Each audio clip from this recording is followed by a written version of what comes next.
এর আগের পর্বে আমরা দেখেছি কিভাবে এলিয়েন রাজা মিস্টার রফ কিংস্টন নাইট একজন সাধারণ মেয়ে মিস আমায়রাকে তার বিয়ের আসর থেকে কিডন্যাপ করে ফেলে এবং দাক্সিয়া প্ল্যানেটে নিয়ে আসে। কে এই মিস্টার রফ কিংস্টন নাইট, কেনই বা মায়রাকে কিডন্যাপ করে এনেছে, এই সব কিছুই জানবো আজকের পর্বে।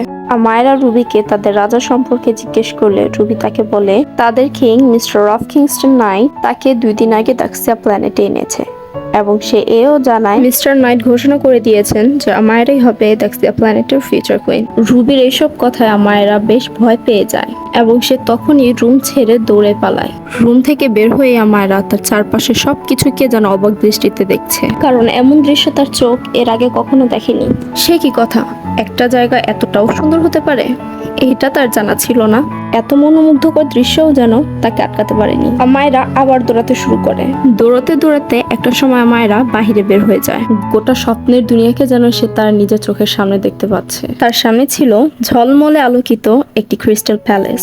আমায়রা বেশ অনেকটা সময় প্যালেসটার দিকে তাকিয়েছিল, কিন্তু কিছুক্ষণের মধ্যে সে আবার দৌড়াতে শুরু করে, কেননা আমায়রার মনে একটাই কথা, তাকে বাড়ি ফিরতেই হবে।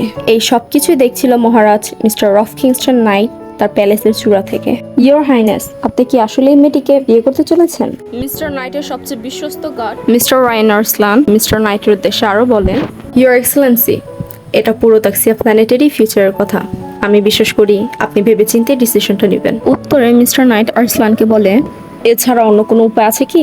অ্যানসেন্ট বুক অনুযায়ী আমাকে হলো পার্ল পেতে হলে অবশ্যই আমাদের মধ্যে ভালোবাসা থাকতে হবে এবং একমাত্র আমাদের লাভ এট ফার্স্ট কিসেই হলো পার্ল উদিত হবে, যা আমায়রা শরীরের মধ্যে আছে।